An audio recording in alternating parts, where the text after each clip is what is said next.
미국이 기준금리를 0.25%포인트 베이비 스텝을 단행을 했습니다. 그렇게 되면 대한민국과 금리 차는요 1.5%포인트가 됩니다. 1.5%포인트는 역대급입니다. 이게 단 한 번도 없었다 이거는 아니고요.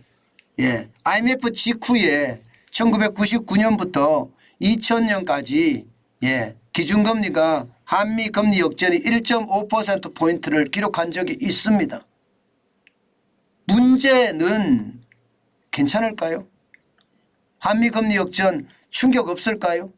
제가 여기서 네, 곧 터집니다 했는데 여기서는 진짜 안 터질까요? 한번 보겠습니다. 일단 미국은 기준금리가 5%가 됐습니다. 그야말로 2022년 3월에 0.25%였던 금리를 4.75%나 올려서 지금은 5%가 됐습니다. 대한민국의 기준금리는 현재 1월에 0.25%포인트 올리고요. 2월에는 동결시켰거든요. 그래서 3.5%가 됐습니다. 그래서 금리차는 실제 1.5%입니다. 1.5%. 지금 보시는 것처럼 말입니다. 1999년 6월에서부터 2001년 2월까지 이때가 한미 금리 역전 1차 시기입니다. 1차 시기. 이때가 1.5%였습니다. 지금하고 똑같은 거예요. 지금하고. 예. 그리고 2차 시기는 2005년 8월에서 2007년 8월까지인데 1%밖에 안 됐고요. 3차 시기는요.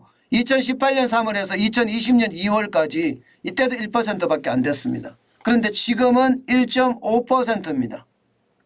이거 괜찮을까요? 저는요. 이게 괜찮지 않을 가능성이 있다고 봅니다. 왜냐 하면 말입니다. 예, 한미금리차가 1.5%가 차이가 나게 되면 안전자산이라고 이야기하는 국채 말입니다. 국채. 국채금리 어떻게 될까요? 국채금리는 우리나라가 미국보다가 싸겠죠. 그러면 일반적으로 금리는 높은 금리를 찾아가는 연기금이라든가 국부펀드라든가 이런 데는 어디로 갈까요? 미국 국채로 갑니다. 미국 국채로. 미국 국채로 가면 우리 채권 시장에서 만기가 되거나 이러면 우리 시장의 채권을 더 사지 않고요. 만기 연장을 하지 않고요. 돈을 빼서 미국 시장으로 들어간다는 이야기가 돼요. 외국인이 탈출한다는 이야기죠. 실제로 그런 사태가 일어나고 있습니다. 여러분 보시다시피 작년 12월에 4조 810억 원을 팔아치웠고요. 예, 올 1월에도 6조 5680억 원을 팔아치웠습니다. 2월엔 좀 적지만 7780억 원을 팔아치웠습니다. 쉽게 말하면 만기가 됐을 때 연장을 안 한 것도 있고요. 중도 해지한 건 그렇게 많지 않지만 어쨌든 팔아치운 것도 꽤나 있습니다. 2023년 상장 채권에 대한 보유 증감액은 보면 마이너스입니다. 7조 3460억 원입니다. 그죠? 외국인들이 많이 빠져나갔다 그런 생각이 들죠. 12월까지 다 합치면 말입니다. 거의 100억 달러가 빠져나갔습니다. 물론 한국은행에서는요. 예, 이게 주요 연기금이나 국부펀드들이 채권 투자 비율을 조정하는 과정에서 이런 문제가 발생을 했다. 이렇게 지금은 이야기합니다. 12월에도 조정을 했고 1월에도 조정을 했기 때문에 이렇게 채권 시장에서 많이 빠져나갔다. 외국인들이 순회수가 많았다. 이렇게 이야기합니다. 그러면서 2월에 줄어들었지 않느냐 이렇게 이야기는 하거든요. 그런데 과연 그럴 것인가에 대한 것은 의문으로 남습니다. 예, 과연 이게 채권의 투자 비중을 조절하기 때문에 이런 일이 벌어졌다. 이런 일이 만약에 성사가 된다면 이야기가 된다면 그나마 저는 다행이라고 생각해요. 그나마. 그러나 3개월 사이에 빠져나가는 속도가 많고요. 지금 3월에 또 얼마나 빠질란지 그 내용을 보면 저는 정확히 알 수 있을 거라고 생각합니다.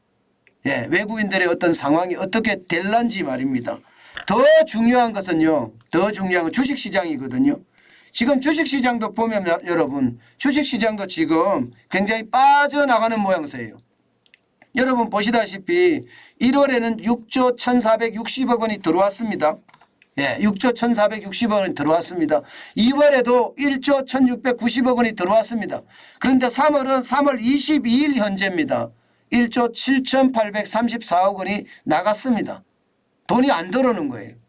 안 그래도 말입니다. 2020년에 24조 그리고 2021년에 25조 24조 9,310억 원이니까요. 그리고 2022년에도 11조 1,340억 원이 빠져나갔거든요.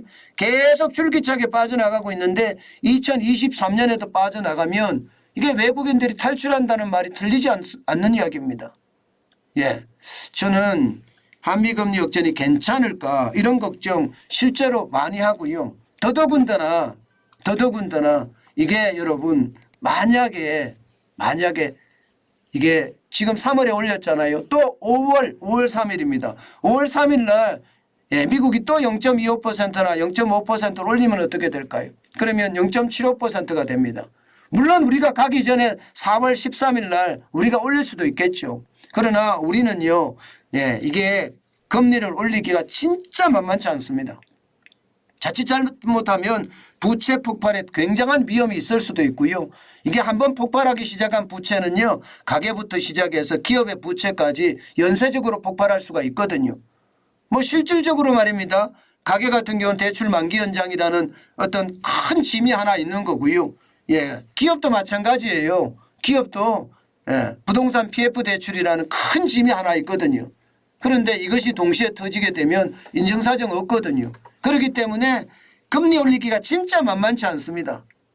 그러면 4월 13일 날도 대한민국은 동결로 간다. 이렇게 됐을 때 미국이 이게 5월 3일 날 다시 만약에 0.25%를 올린다면 1.75% 차이가 나는데 그때까지 우리가 버틸 수 있을까요?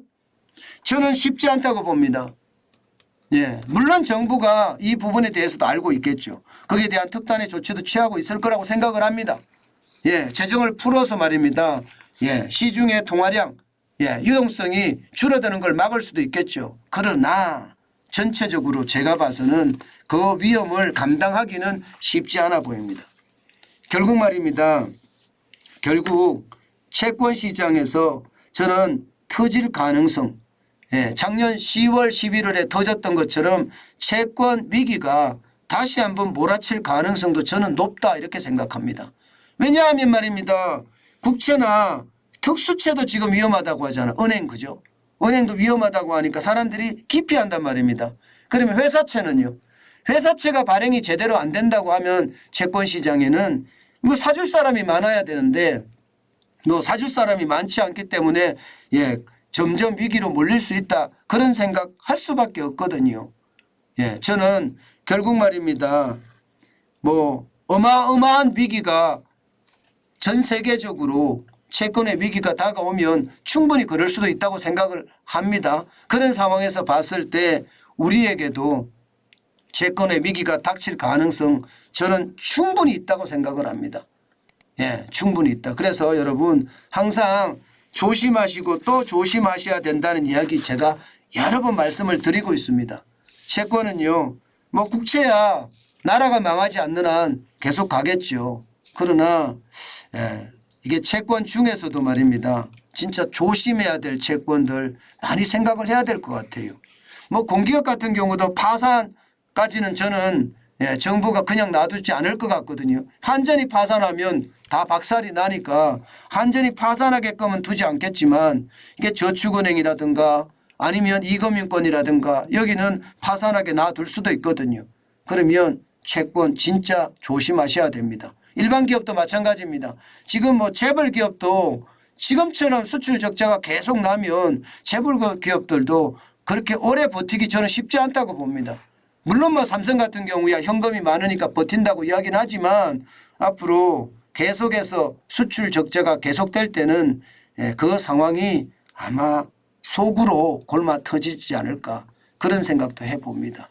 여러분 중국의 어떤 리오프닝이 되면서 우리 경제가 살아날 수 있는 수출이 좋아지면 모를까. 지금 리오프닝이 됐는데도 수출이 살아나지 않잖아요. 그래서 위험하다 이런 얘기를 저는 계속 여러분들에게 말씀드리고 있습니다. 조심 또 조심하는 거 잊지 마시고요. 아셨죠?